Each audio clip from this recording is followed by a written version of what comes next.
2013년 2월 10일 오후 하나님 말씀은 사무엘하 7장 12절로 16절입니다. 사무엘하 7장 12절부터 16절까지 보겠습니다.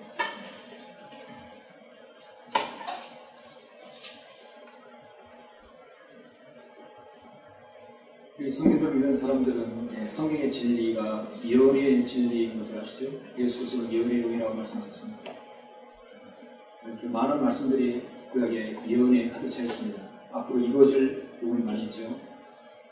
오늘 우리가 함께 볼 말씀은 사무엘하 7장 12절 16절은 앞으로 되어질 일에 대해서 예언하고 있습니다.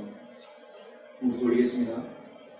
내 날들이 차서 내가 내 조상들과 함께 잠들 때 내가 내 몸에서 나올 내 뒤에 올 내 씨를 세우고 네가 그의 왕국을 견고하게 하리라. 그가 내 이름을 위하여 한 집을 지을 것이요 나는 그의 왕국의 보좌를 영원히 견고하게 하리라. 나는 그의 아버지가 되고 그는 나의 아들이 되리니 만일 그가 죄악을 범하면 내가 사람들의 막대기로 사람의 자식의 채찍으로 그를 징계하리라. 그러나 내가 내 앞에서 제거한 사울로부터 내 자비를 빼앗은 것 같이 그것이 그에게서 떠나지는 아니하리니 내 집과 내 왕국이 내 앞에서 영원히 세워지리라. 내 보좌가 영원히 세워지리라 하시더라. 가깝게는 다윗의 말년 그리고 솔로몬의 왕국까지 이어서 예언한 것이고요. 먼 미래에 우리 주 예수 그리스도께서 다시 오셔서 이 땅을 통치하실 부분으로 영원까지도 계획하십니다. 그러므로 가깝고도 먼 모든 예언에 충만한 것이죠. 오늘 말씀을 위해서 잠시 기도드리겠습니다. 만왕의 왕이시고 만주의 주이신 위대하신 아버지 하나님 감사를 드립니다. 오전 예배도 풍성하게 인도해 주시고 오후에 이렇게 또 경배로 모이게 해주심을 감사합니다. 우리는 사무엘하 7장에서 우리 주님께서 다윗 왕에게 예언하시고 계획하신 그 위하신 예언을 저는 받들어 설교하려고 합니다. 이 말씀에 기름 부어주시고 이 말씀이 단순한 한 구절이 아니라 실질적으로 이 땅에 세워지고 주님의 보좌가 이 땅에 세워질 그 예언에 관한 부분을 우리가 배우려고 합니다. 우리가 배울 뿐만 아니라 이 말씀을 믿을 수 있도록 인도해 주십시오. 우리에게 그 믿음을 허락해 주심을 또한 감사를 드립니다. 이 땅은 곧 썩어져 없어져 정말 가라앉는 마치 침몰한 배와 같이 가라앉는 세상입니다. 우리가 무엇에 희망을 얻을 수 있고 소망을 얻을 수 있습니까? 우리 주님의 다시 오심을 기다리는 것입니다. 오늘 이 말씀을 통하여 다시 한번 주님의 재림과 영원에 대한 소망을 가질 수 있는 귀한 기회가 될 수 있도록 인도하여 주셨습니다. 감사를 드리며 주 예수 그리스도의 이름으로 기도드렸습니다. 오늘 말씀은 영원히 세워질 보좌, 영원히 세워질 보좌라는 제목으로 설교하고자 합니다. 영국의 역사에서 모든 왕들은 다 왕관을 쓰지요. 괴형제국 그들이 왕좌에 있을 때는 항상 왕관을 씁니다. 그런데 영국 역사에서 유일하게 왕관을 쓰지 않는 한마디로 괴짜 임금이 있었습니다. 그 사람 바로 카누트 왕, 1616년부터 1035년 짧은 생애를 거쳤죠. 바로 그 카누트 왕이라는 사람이 자신은 유일하게 왕관을 쓰지 않고 통치했던 왕입니다. 카누트 왕이 왕제에 앉았으면 신하들은 늘 말합니다. 왕께서는 지금까지 살아있던 사람들 중에서 가장 이기한 왕이십니다. 오 왕이시여, 당신처럼 훌륭한 분은 결코 없습니다. 위대하신 카누트 왕이시여, 이 세상에서 당신의 명령에 복종하지 않는 것은 아무것도 없습니다. 근데 정작 카누트 왕은 자신의 신하들이 지나치게 아첨을 떨면서 자기를 찬양하는 것이 정말 싫었습니다. 어느 날 그런 신하들에게 왕자를 자신의 왕자를 해변가로 옮기라고 했습니다. 바닷가에 놓인 왕자는 수평선을 응시하면서 보좌에 앉아 있습니다. 점점점 밀물이 오면 이제 밀어닥치면서 왕자는 물에 잠기기 시작합니다. 그는 밀려드는 파도를 향해 바다여 멈추어라 명령했습니다. 여러 번 바다여 멈춰라 명령했지만 물결은 사정없이 밀려들고 왕자는 물에 잠기기 시작합니다. 왕자는 이제 절반까지 누웠습니다. 바다에 밀려 임금은 왕좌에서 떨어졌습니다. 바로 그때 카누트 왕은 신하들에게 이렇게 말합니다. 너희들은 똑똑히 구하느냐? 나는 아무것도 아니다. 내가 가진 권력이란 이렇게 하찮은 것이다. 시간이 지나면 이렇게 잠기는 것이다. 이 보좌는 영원하지 않다. 영원한 것은 우주를 다스리시는 하나님의 보좌일 뿐이다. 어떻습니까? 카누트가 진정한 왕이죠. 그가 누구를 믿고 있는지는 여러분은 아실 것입니다. 세상의 모든 군주와 통치자들은 저마다 자신의 최고의 위치에 있음을 자랑하고 그 위치를 고수하려고 가진 애를 쓰고 사람에 불망합니다. 그러나 우리는 영원한 나라와 영원한 왕을 아는 사람들입니다. 이 세상과 이 모든 세계의 제국의 흥망성쇠를 주관하시는 분은 바로 하나님이십니다. 여러분은 알고 있습니다. 여러분은 그분께 지금 찬양을 돌리고 여러분은 경배해드리고 있죠? 카누트 왕은 참으로 훌륭한 왕이었습니다. 오 하나님이여 주의 보좌는 영원 무궁하며 주의 왕국의 홀은 의로운 홀이니라. 역시 한국 킹제이 성경, 영어 킹제이 성경만을 이렇게 제시하고 흠이 없고 완벽하죠. 세상의 모든 왕자는 일시적입니다. 어떤 제국도 아시리아도 바빌론도 페르시아도 메다 페르시아도 그리스 로마도 그 어떤 왕조도 100년 이상을 간 적이 없습니다.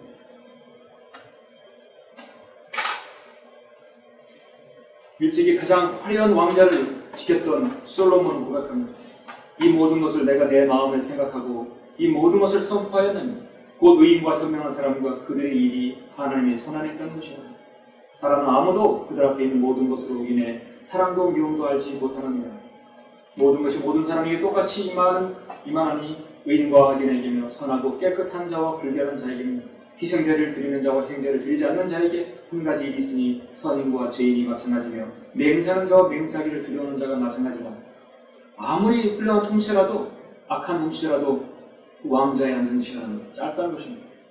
그 아래서 행해지는 모든 것 가운데 이것이 한 가지 악이니 곧 모든 사람에게 한 가지 일이 있다는 것입니다. 또 정령 사람들의 아들들의 마음이 악으로 가득 찼습니다. 그들이 살아있는 동안에 미친 마음을 품다가 후에는 죽은 자에게로 간다는 것이라. 죽은 자에게로 간다는 것입니다. 그렇다면 우리가 영원한 보좌를 누가 앉을 것인가? 이 세상의 보좌는 짧습니다. 그러나 영원한 보좌는 정말 말씀대로 영원합니다. 오늘 그 영원한 보좌에 대해서 오늘 저는 여러분에게 연애의 진리를 말씀드리려고 합니다. 오늘 본문 사무엘하는 사도행전 13장 22절에서 말씀드렸듯이 이세의 아들 다윗을 수식어가 하나 있는데요. 성경에 두 번 나오는데 내 마음에 합한 사람, 내 마음에 맞는 사람이라는 수식어가 따라다닙니다. 이 수식어를 오직 다윗에게만 썼습니다.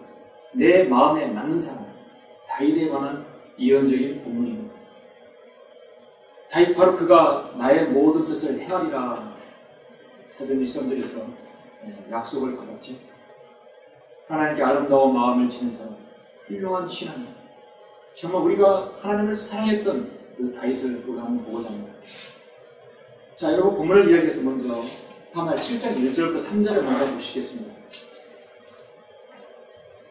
주께서 주위의 모든 그의 원수로부터 그에게 힘을 주심으로 왕이 그의 집에 앉았을 때 왕이 선지자 나단에게 말하기를 이제 보라 나는 백향목 집에 거하는데 하나님의 교는 휘장 안에 거하는 그 하니 나단이 왕에게 말하기를 가셔서 왕의 마음에 있는 모든 것을 행하소서 이는 주께서 왕과 함께 하십니다. 편안하십시오. 다윗은 오랜 세월 정말 연단과 전쟁의 삶을 마감하고 이제 평안한 왕국을 가지게 되었죠. 유다와 이스라엘의 명실공히 통합 이스라엘의 왕이 되었습니다. 이제 궁궐에서 평안히 쉼을 얻고 있었을 때 갑자기 이런 생각이 듭니다.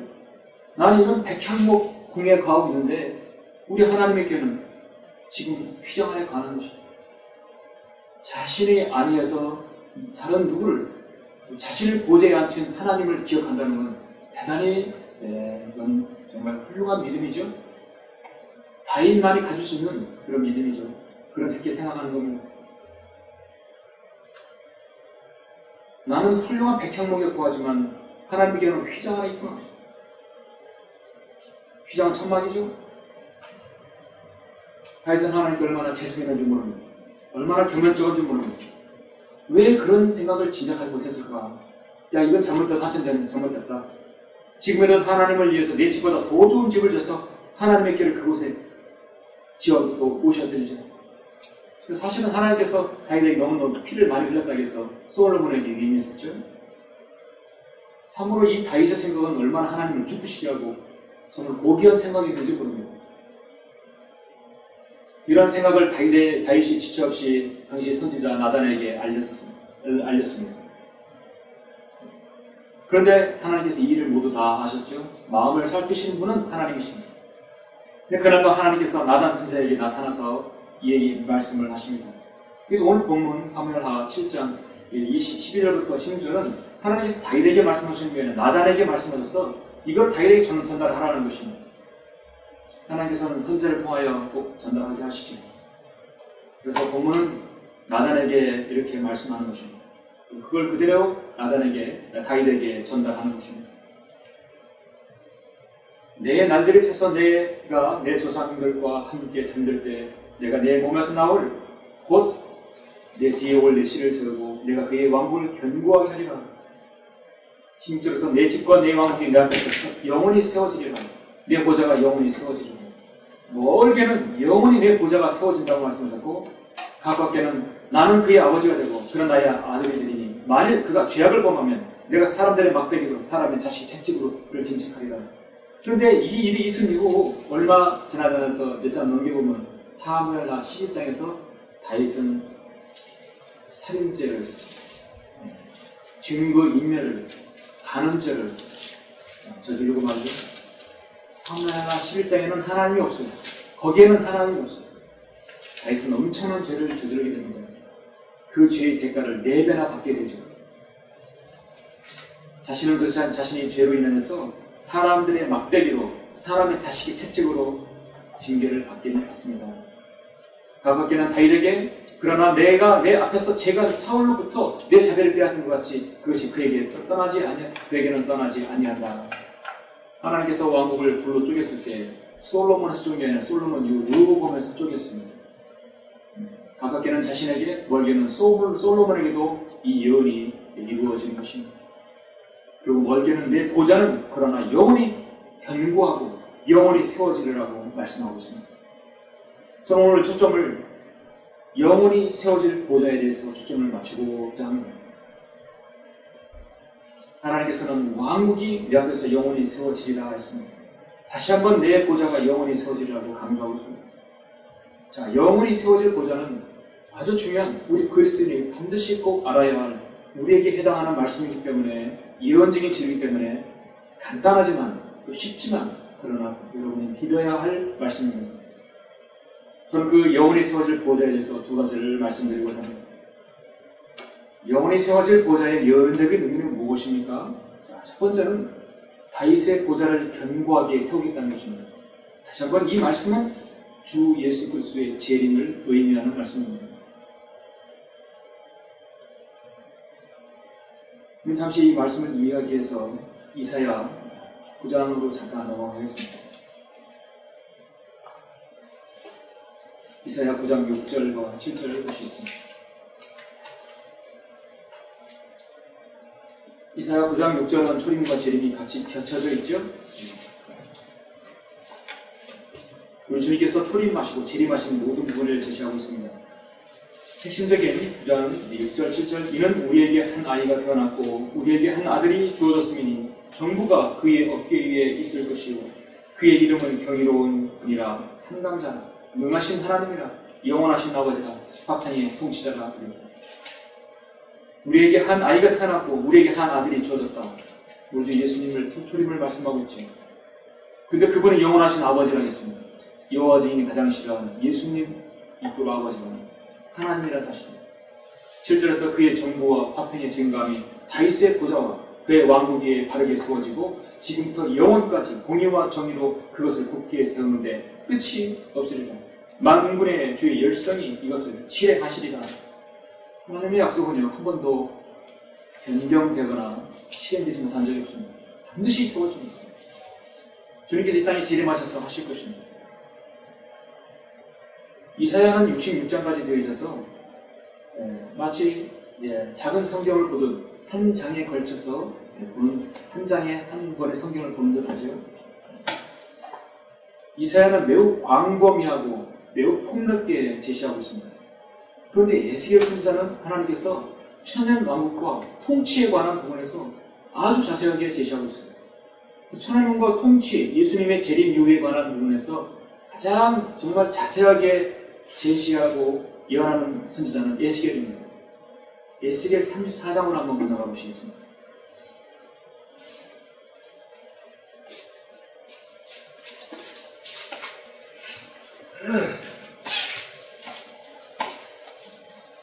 (34장 24절) 보시면, 여러분 34장 24절을 보시고 잠깐 말씀을 들으십시오. 시편 24편에서 우리 주님께서 재림하셔서 다음과 같이 말씀하십니다. 땅과 거기 충만한 것은 모두 주의 것이요 세상과 그의 안에 있는 사람들도 그의라고 하도다. 이는 그가 바다들 위에 땅에 기초를 두셨으며 큰 물들 위에 그것을 세우셨습니다. 주의 산에 오를 자가 누구며 그의 거룩한 곳을 자가 누구인가. 이 영광의 왕이 누구시며 강하고 능력 있으신 주시며 전쟁에 능력 있으신 주시로 너희 문들아 너희 머리를 들라 너희 영원한 문들아 그것들을 들라 그리하면 영광의 왕께서 들어오시니 이 영광의 왕이 누구신가. 만군의 주시니 그는 영광의 왕이시로다.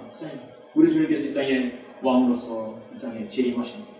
아마겟돈 전쟁에서 우리와 함께 주님께서 승리하시고 이제 천연왕국의 왕으로서 통치를 하십니다. 만왕의 왕으로서 통치하십니다. 에스겔 34장 24절 보시면 나 주는 그들의 하나님이 되고 내 종 다윗은 그들 가운데 통치자가 되리라. 나 주가 그것을 말하노라. 천연왕국 때요 전 세계 만왕의 왕으로서 우리의 하나님께서 통치하시는 그때 다윗은 한마디로 다시 이 땅에 나오는 겁니다. 다시 그는 부활해서 이스라엘의 통치자로 세우시는 겁니다. 우리 주님의 보좌 다음의 보좌가 되는 것입니다. 내가 그들과 화평의 언약을 세우고 악한 짐승들을 그 땅에서 그치게 하리라. 그리하면 그들이 광야에서 안전하게 거하며 수림 가운데에서 잠자리라 하십니다. 하나만 참고로 더 살펴보시면 37장 25절에 보면 그런 내가 내 종 야곱에게 주어 너희 조상들이 살았던 그 땅에 거하리니 그들과 그들의 자손들과 그들 자손의 자손이 영원히 그 안에서 거하리라. 내 종 다윗은 영원히 그들의 통치자가 되리라. 저는 에스겔 선지자를 너무너무 좋아합니다. 특히 에스겔 30장 이후부터는 손이 떨리고 정말 가슴이 부풀어요. 주님께서 재림하시는 실질적인 부분이고 너무도 자세하게 제시하고 있거든요.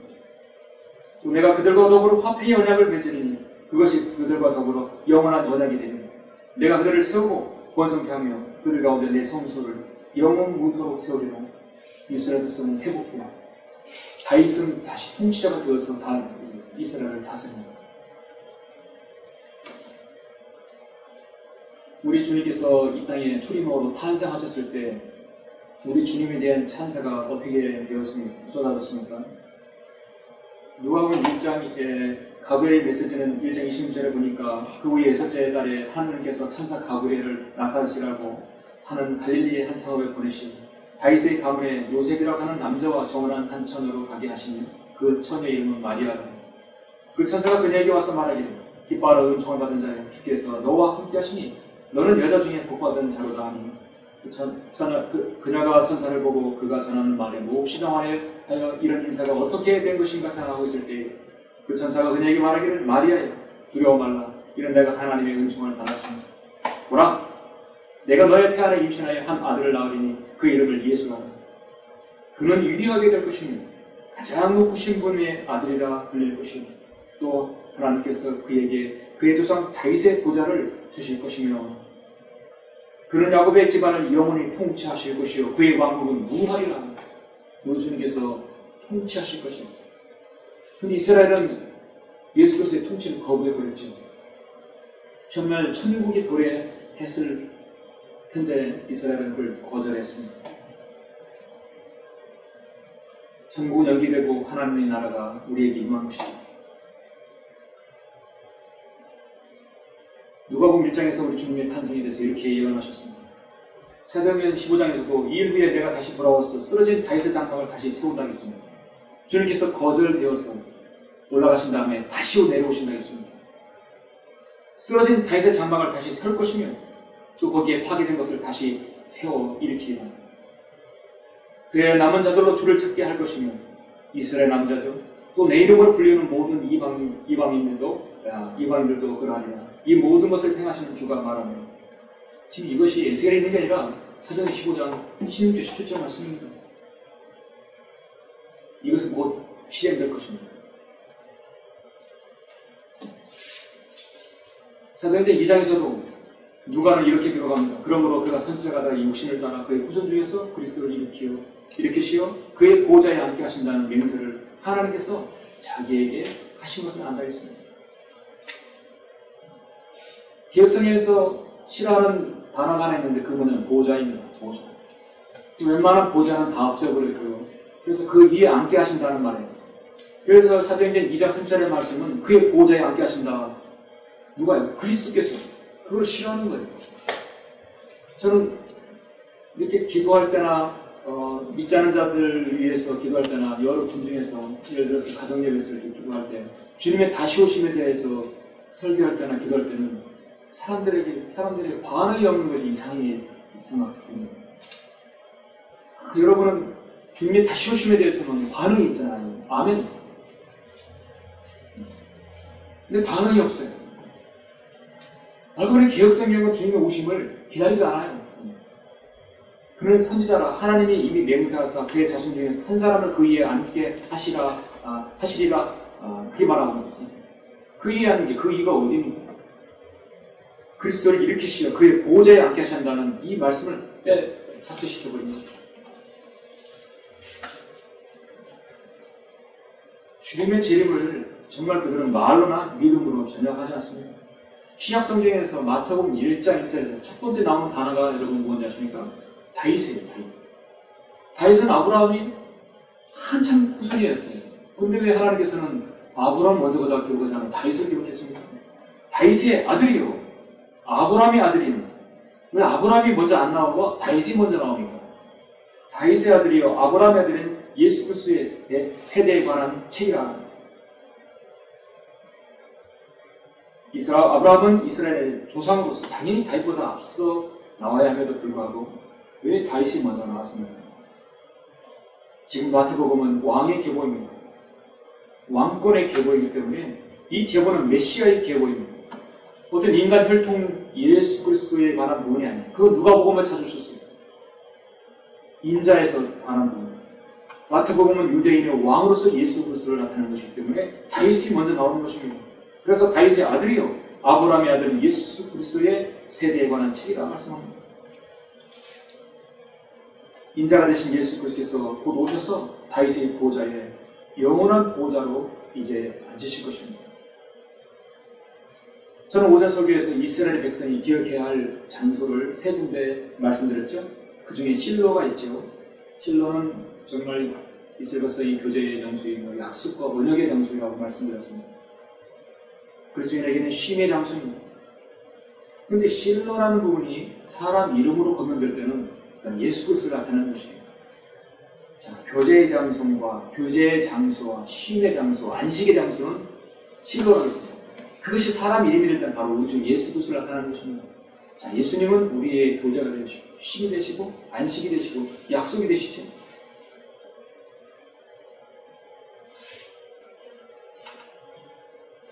성경에서 실로가 예수 그리스도를 나타내는 부분에서는 딱 한 번 나오죠. 여러분 잘 아시다시피 창세기 49장에서 나옵니다. 유다야 너는 내 형제들이 찬양할 때는 내 손이 내 원수들의 목을 잡을 것이요 내 아비의 아비들이 내 앞에서 자라리라. 유다는 사자의 새끼로다. 내 아들아 내가 먹이를 놓고 올라갔구나. 그는 몸을 구부리고 웅크림이 사자 같고 늙은 사자 같으니 누가 그를 성하게 하리요. 홀이 유다에게서 떠나지 않을 것이며 실로가 올 때까지 입법자가 그의 발 사이에서 떠나지 아니하니 그의 백성이 모임이 있을지어다. 실로가 오실 때까지입니다. 이 실로는 바로 예수 그리스도입니다. 지금 넷째 아들 유다에 관한 예언이 어째 이렇게 여기서 왕권이 여기서 들어갈까요? 우리 주님은 유다 지파의 사자이기 때문에 루벤 장자에게서 나온 것이 아니라 넷째 아들 유다에게서 나온 것이에요. 그의 어린 나귀는 포도나무를 메고 그의 나귀 새끼를 상대한 포도나무에 매여 그들의 옷들을 포도주로 빨고 그의 의복을 포도의 피로 빨았다. 주님이 재림하시면서 아마겟돈 전쟁에서 주님은 승리하시는 부분입니다. 이방인의 모든 적그리스의 모든 군대들을 쳐부수는 광경입니다. 그래서 실로가 사람일 때는 안식을 가져오는 분이고 평화의 사람입니다. 평화로운 분입니다. 적그리스도가 너무 7년 대환란 때 평화를 가지고 무기를 삼았듯이 우리 주님은 진정한 평화의 사람입니다.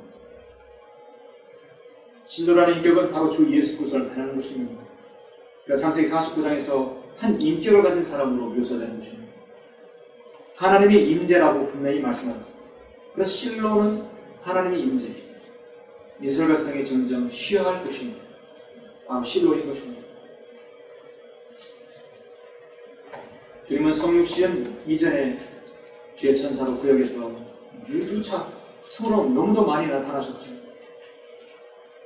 솔로몬의 성전에 주의 영광으로 주님은 나타나셨고 초림 때 육신을 입고 예루살렘에 오셨고 갈보리 십자가에서 우리를 구속 사역을 이루셨습니다.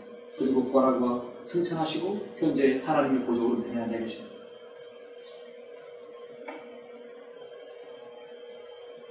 보라 내가 너의 태 안에 임신하여 한 아들을 낳으리니 그 이름을 예수라 하라. 아까 말씀드렸듯이 그는 야곱의 집안을 영원히 통치하실 것이라. 이제 주님은 화평의 왕으로서 이 땅에 통치하실 것입니다.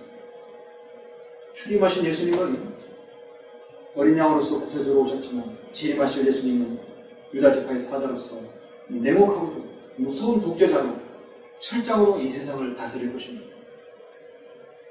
유다 지파를 통해서 이어질 그 왕권의 홀을 주님께서 잡으실 것입니다. 그래서 홀은 유다에서 떠나지 않는다는 얘기는 왕권이 영원히 유다에게서 있다는 얘기입니다. 다윗에게 있다는 것입니다. 실로가 올 때까지는 오실 때까지는 입법자가 그의 발 사이에서 떠나지 아니한다 했습니다. 실로이신 예수님이 다시 오시면 모든 악의 무리는 다 불못에 떨어지게 되죠. 자, 영원히 세워질 보좌는 예언적인 의미는 또 하나는 무엇입니까? 그래서 바로 하나님의 자녀의 영혼을 함께한 하나님의 자녀와 영혼을 함께한 하나님의 어린 양의 보좌를 말씀하는 것입니다. 우리는 하나님의 자녀이죠. 영원한 생명을 받은 사람입니다. 우리는 하나님과 어린 양의 보좌에 바로 그 옆에서 영혼을 함께 하실 것입니다.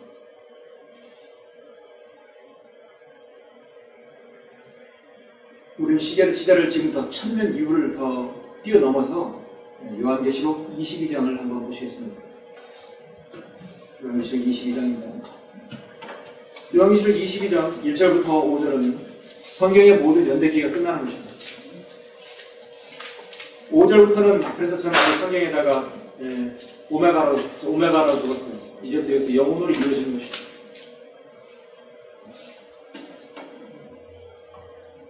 21장 6절에서 성경에서 뭐라고 하냐면 또 내게 말씀하시를 다 이거노라. 나는 알파와 오메가이다. 시작과 끝이라. 21장 1절에서 5절은 끝이에요. 근데 성경 뭐라고 하냐면 그 위에 그 다음에 내가 목마른 자에게 생명수의 샘을 값없이 주리라. 마지막 초청을 합니다. 나를 마시는 사람은 생명수를 마시는 사람입니다. 영원한 생명을 마시는 거예요. 영원한 생명을 누릴 수 있는 물이 생명수가 있다고 한다면 지인시방도 세계 어떤 통치자도 그것을 마시려 했겠죠. 어떤 돈이 들더라도 헌금이 들더라도 그들은 마셨을 것입니다. 그러나 그 생명수는 사실 값없이 마시는 거랍니다. 1절부터 5절 보시면 또 그가 나에게 하나님과 어린 양의 보좌에서 흘러나오는 수정처럼 맑은 생명수의 정결한 강을 보여주더라. 하나님과 어린 양의 보좌에서 흘러나오는 맑은 생명수가 있습니다. 수정처럼 맑은 생명수가 있습니다. 그 도성의 거의 한가운데와 그 강의 양편에는 생명나무가 있어 12가지 과실을 맺으며 달마다 과실을 내더라. 그리고 그 나무의 잎사귀들은 금족들을 치유하기 위한 것이 취하기 위한 것이다. 천년왕국을 통과한 자들은, 우리 여러분처럼 겁나지 못한 자들은요, 이 생명의 과실을 달마다 먹어야 돼요. 다시 먹어야 돼. 그래야 영원히 살 수 있습니다. 여러분 그렇잖아요. 우리 이미 우리 안에 생명수를 마셨기 때문에 영원한 수를 분명히 수여한 사람들입니다. 여러분 믿으시죠? 다시는 저주가 없고 하나님과 어린 양의 보좌가 그 안에 있을 것이며 그의 종들이 그를 섬기리니 그들은 그의 얼굴을 볼 것이며 그의 이름이 그들의 이마에 있으리라. 그들은 그의 얼굴을 볼 것이며 그의 이름이 그들의 이마에 있으리라. 여기에 하늘에 없는 히브리 여호와라고 분명히 있을 것입니다. 거기에는 밤이 없겠고 그들에게는 촛불도 햇빛도 필요하지 아니하리니 이는 주 하나님께서 그들을 비추시기 때문이다. 비추신 그분께서 바로 앞에 계신 것입니다. 그들이 영원 무궁토록 통치하리라. 누가요? 그들이. 여기에 주인공이 바로 여러분이라는 사실을 여러분 얼마나 기쁘십니까?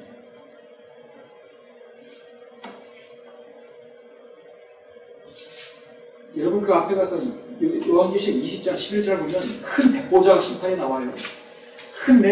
또 내가 큰 백보자와 그의 앉으신 분을 보니 그의 면전에서 땅과 하늘이 사라졌고 그들의 설 자리도 보이지 않더라.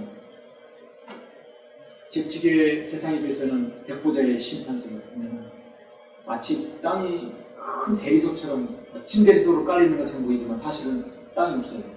붕 떠있는 겁니다. 설 자리가 보이잖아요. 그냥 하나님께서 탁 그 정지된 거를 하나님께서 힘을 놓으시면 그냥 그대로 불못으로 떨어지는 것입니다. 하나님의 능력으로 이 지구가 지금 이게 허공에 떠있듯이 하나님의 능력으로 그들은 하나님의 심판석에 올라가 있는 거예요. 그보다 심판석에 올라가 있는 거예요. 또 내가 죽은 자들을 보니 작은 자나 큰 자나 하나님 앞에 서 있는데 책들이 펴져 있습니다. 또 다른 책도 펴져 있는데 그것은 생명의 책이다. 죽은 자들은 자기들의 행위에 따라 그 책에 기록된 대로 심판을 받더라. 백보자 심판은 생명의 책도 있습니다. 구원받는 사람도 있어요. 바다도 그 안에 있던 죽은 자들을 넘겨주고 또 사망과 지옥도 그 안에 있던 죽은 자들을 넘겨주니 그들이 각자 자기들의 행위에 따라 심판을 받으며 사망과 지옥도 불못에 던져지니 이것이 둘째의 상황이다. 누구든지 생명의 책에 기록되지 않는 자는 불못에 던져지다. 주님, 그의 이름은 나와 있지 않습니다. 그대로 떨어진 것입니다. 여러분은 어디에 있느냐? 여러분 그 앞에서 지금 심판받잖아요. 여러분은 우리 주님의 그 보좌에, 그 백보좌 옆에 여러분이 앉아있는 것입니다. 여러분의 위치가 바로 그런 위치입니다. 영생수를 소유한 사람들에게 이제 선거의 영적 삶을 지탱해주는 말씀의 물이 필요하죠. 그래서 변개되지 않은 하나님의 말씀이 여러분에게 실대로 주마다 공급됩니다. 영적 갈증을 느끼는 사람은 누구든지 오시면 이 말씀으로 물을 먹을 수 있고 여러분의 양심의 찐 때까지도 벗길 수 있는 것입니다. 아까 오전에 여러분 잠깐만 교제하면서 말씀했죠? 우리는 세상의 양식을 먹어야 살 수 있듯이 우리의 영적 양식도 먹어야 삽니다. 영적인 삶을 살아가기 위해서는 하나님 말씀을 먹어야 하는 것입니다. 하나님 말씀은 빵이고 물과 같은 것입니다. 여러분의 메마른 영적 그 갈증을 다 풀어줄 수 있습니다. 우리가 믿음의 온전한 확신 가운데서 진실한 마음으로 다가가지 않습니다. 이는 우리의 마음이 피부름을 받아 악한 양심으로 깨끗해졌고 우리의 몸은 순수한 물로 씻겨졌기 때문에 순수한 물로 씻겨졌고 여러분 안에는 생명수가 흐르고 있습니다. 생명수가 흐르고 있습니다. 이는 그가 교회의 말씀에 의해 물로 씻어 거룩하게 하시고 깨끗게 하셨다고 말씀합니다. 하나님께서는 이 현 세상뿐만 아니라 앞으로 있을 천년 왕국에서도 물을 예비하셔서 치유해 주십니다. 에스겔 47장 9절에서 이 강물이 이르는 곳마다 살아있고 움직이는 모든 것들이 살 것이라. 또 이 물이 거기로 들어가므로 거기에는 매우 큰 고기가 있으리니 이는 그 물들이 치유될 것입니다. 강이 흐르는 곳에는 모든 것이 살 것이라. 이 천연왕국 때 모든 강들이 회복될 것이는 사해도 회복되고 다 회복됩니다. 사해를 통한 그 줄기, 요단강 줄기까지 다 회복이 됩니다. 치유시키는 물이 된다 했습니다. 이것은 오늘날 은사주의자들이 이 물을 먹고 마시는 사람, 바르는 사람은 병이 나는다고 해서 사기를 치고 있습니다. 이건 천의 나올 때 우리 주님께서 강을 회복해 주시는다는 말씀인데 오늘날 이 시대에 사기치는 구절로 사용합니다. 하나님께서는 더 나아가 영원 세계, 새 예루살렘에서 새 영생수가 주어진다고 했습니다. 또 그가 나에게 하나님과 어린 양의 보좌에서 흘러나오는 수정처럼 맑은 생명수의 정결한 강을 보여준다고 했습니다. 우리는 이미 그 생명수를 다 마신 사람들입니다. 우리는 주님께서 우리를 부르시면 우리 주님 같은 몸으로 완전히 변모되어서 주님 같은 몸으로 이동할 것입니다. 정말 소중한 하나님의 말씀이죠. 이 땅에서 거듭난 사람이 얼마나 그 특권을 누리고 영생을 소유한 것입니까? 사랑하는 성도 여러분, 하나님께서는 다윗의 그 믿음을 보시고 그에게 축복해 주셨습니다. 자신은 왕궁에 거하지만 주님은 하나님에게는 휘장 안에 거하는 걸 다윗의 마음 앞에 했습니다. 하나님께서는 다윗의 손으로 성전을 건축한 것을 거절하셨지만 성전을 건축하면서 하나님께 영광을 돌리겠다는 다윗의 진실된 마음을 하나님께서는 받으셨던 것입니다. 그리고 나단 선을 통해서 내가 내 영원한 내 보좌를 영원히 견고하게 하리라고 말씀하고 있습니다. 다윗의 그 아름다우고 극진한 마음을 하나님께서 보시고 축복해 주셨습니다. 영원히 세워질 보좌는 예수 그리스도의 재림을 의미하는 보좌를 말씀합니다. 견고하게 세워지고 그 견고한 보좌는 이제 새 예루살렘에서 우리 주님께서 영원토록 통치하실 때 새 땅은 바로 이제 다윗의 보좌가 세워질 것입니다. 주님은 새 예루살렘에서 온 우주 만물을 통치하실 것이고 새 땅은 바로 이스라엘에게 주어져서 그곳을 바로 다윗에게 주실 것입니다. 그러면 영원한 보좌가 되는 것입니다.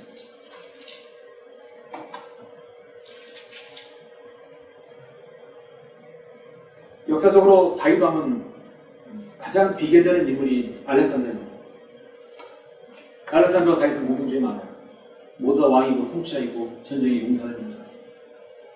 또 하나 공통점은 한 번도 패한 적이 없습니다. 패한 역사가 없습니다. 다윗은 여러분 아시다시피 예수 그리스도의 완벽한 예표입니다. 요셉도 그렇고 이삭도 그렇고 다윗도 예표입니다. 우리 주 예수 그리스도의 왕 계심의 중요한 예표입니다. 또 그에게 직접 영원한 통치권을 약속해 주셨습니다. 우리가 알렉산더와 예수 그리스도와 비교한다는 것 자체가 참으로 무의미하고 할 필요가 없죠. 비교를 거부합니다. 그런데 굳이 비교한다면 몇 가지가 비교가 되죠.